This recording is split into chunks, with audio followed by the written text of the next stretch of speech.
What's up mga kaprati, papakita naman natin ngayon yung mga ating mga labor dati na tinuturuan natin. Ito yung resulta kapag ang labor mo ay tinuruan mo ng maayos. Ngayon ay magaling na sila gumamit ng laser at alam na nila kung saan.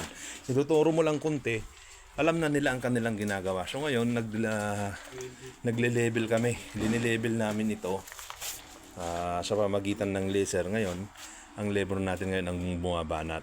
Ito yung dalawang training ko para sa ganun ay maging magaling sila. Yan mga labor yan. Ngayon alam na nila gumamit ng laser, metro at bumasa ng plano. O konting push pa matututo din yan.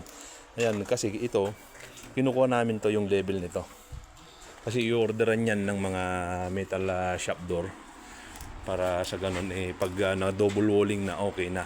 So, ganito yung ginagawa ng aking mga labor ngayon. So ngayon nagkaroon na ng resulta, magaling na sila. Ganun dapat, hindi tayo mawalan ng pag-asa para sa ganun maituro natin sa ating mga tauhan ng maayos. Kasi hindi lang naman puro utos, sigaw ang gawin natin. Turuan din natin sila kung paano ma-improve ang sarili nila. Kasi tayo rin ang mahihirapan kapag hindi tayo nagturo ng maayos. Ito yung mangyayari kapag hindi natin tinuruan ng maayos ang ating mga labor, wala, hanggang nakatunganga lang. Kapag tinuruan natin ng maayos, kahit na iutos mo lang, instructionan mo lang, alam na nila. So ganun ang dapat gawin natin sa mga labor natin. Hindi lang sa skill, kailangan din natin instructionan ang ating mga labor para sa ganun magkaroon sila ng knowledge habang nasa sitwasyon sila na labor. At pagdating ng panahon ay alam na nila ang kanilang ginagawa. So ngayon hindi ko sila tinuturuan kung ano yung gagawin na nila kasi nga naipaliwanag ko na. Ngayon alam na nila.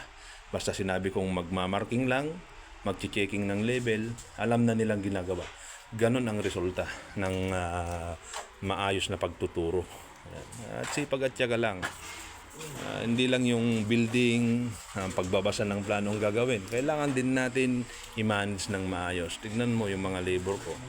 Ngayon, alam na nila yung tactics, technique, kung paano. Kasi nung araw, hindi nila alam magbasa, magsulat. Ngayon, alam nila natitraining na sila. Ganun yan. Mga diskarte ba? Simple lang na paraan to na ituturo natin sa ating mga labor, ngunit napakalaking halaga sa construction site, napakalaking pakinabang. Kilala na sila, kilala na ng mga engineer kung ano na yung trabaho nila. Alam na nila, kaya minsan kapag nagbibigay ako ng trabaho, tinatawag ko, ito yung bigay mo sa ano mo, sa mga labor mo. Alam na nila, kilala na sila sa opisina. So ganun lamang ang ang pagmo-motivate sa mga tao.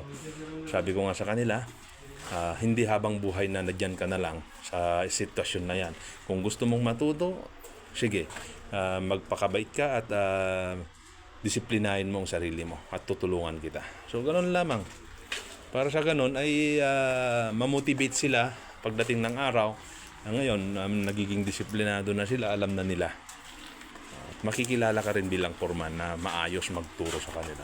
So yun lamang, at ako po si Kaprati ang nagsasabing ligtas ang may alam.